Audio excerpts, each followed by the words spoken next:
قرآن پاک کے کچھ صورتوں کے یا کچھ آیات کے ایک خاص فضائل بیان کیے گئے ہیں احادیث مبارکہ میں۔ تو دیکھیے، مسلمانوں کی یہ کمزوری ہے کہ وہ قرآن پاک سے غافل ہو چکے ہیں۔ لہذا میں آج آپ لوگوں کو ایک ایسی صورت کے بارے میں بتاتا ہوں کہ آپ صلی اللہ علیہ وسلم نے فرمایا کہ یہ اتنی بابرکت اور مبارک صورت ہے کہ جس کے مثل نہ توریت میں ایسی صورت نازل ہوئی ہے، نہ زبور میں، نہ انجیل میں، حتیٰ کہ آپ صلی اللہ علیہ وسلم فرماتے ہیں کہ اس کے مثل خود قرآن میں بھی کوئی دوسری صورت نازل نہیں ہوئی۔ اتنی فضیلت والی صورت ہے۔ لہٰذا حضرت ابو ہریرہ رضی اللہ تعالی عنہ سے مروی ہے، وہ فرماتے ہیں کہ رسول اللہ صلی اللہ علیہ وسلم نے ابی بن کعب رضی اللہ تعالی عنہ کو فرمایا کہ کیا میں آپ کو ایک ایسی صورت نہ سکھاؤں کہ جس کے مثل نہ تورات میں کوئی صورت نازل ہوئی ہے، نہ انجیل میں اور نہ زبور میں۔ تو حضرت ابی بن کعب رضی اللہ تعالی عنہ نے فرمایا، اے اللہ کے رسول، کیوں نہیں، ضرور آپ مجھے سکھا دیں۔ تو آپ صلی اللہ علیہ وسلم نے فرمایا کہ آپ نماز میں کس طرح کی تلاوت پڑھتے ہیں؟ تو ابی بن کعب رضی اللہ تعالی عنہ نے فرمایا کہ میں سورۃ فاتحہ اس طریقے پر پڑھتا ہوں۔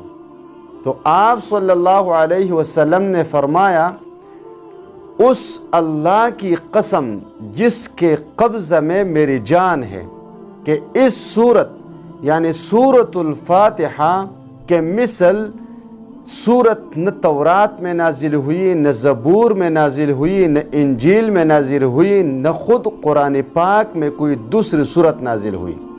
اتنی فضیلت والی صورت ہے۔ لہٰذا اس صورت کو آپ پڑھتے رہیں، کیونکہ اس کو ام القرآن کہا جاتا ہے، یعنی قرآن پاک کے تمام مضامین پر سورۃ فاتحہ یہ حاوی ہے۔ لہذا اس کو ام القرآن بھی کہا جاتا ہے، اور اس کے ساتھ اس کو سورۃ الشفا بھی کہا جاتا ہے۔ اس کا ایک نام سورۃ الشفا ہے۔ لہذا آپ کو اگر کوئی بیماری ہے، کوئی سخت بیماری ہے، لاعلاج بیماری ہے، تو آپ صبح اور شام سورۃ الفاتحہ 7 مرتبہ پڑھا کریں اور پانی پر دم کر کے اس کو پیا کریں۔ انشاءاللہ تعالی لاعلاج بیماری سے شفایاب ہو جاؤ گے۔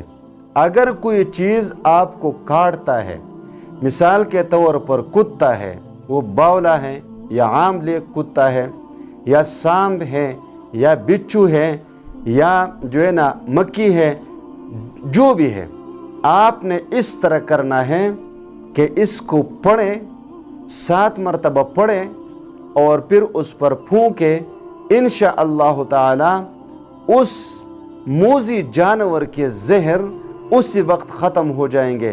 لہٰذا اس کو اپنے گھروں میں پڑھا کریں، اپنے اوپر بھی پڑھا کر دم کیا کریں۔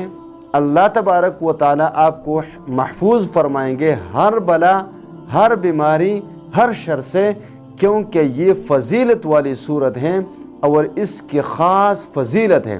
خود سورۃ الحجر میں اللہ تبارک و تعالی فرماتے ہیں، وَلَقَدْ آتَيْنَاكَ سَبْعًا مِّنَ الْمَثَانِ وَالْقُرْآنِ الْعَظِيمِ، کہ میں نے آپ کو ایک ایسی صورت عطا فرمائی ہے جو بار بار پڑھی جاتی ہے۔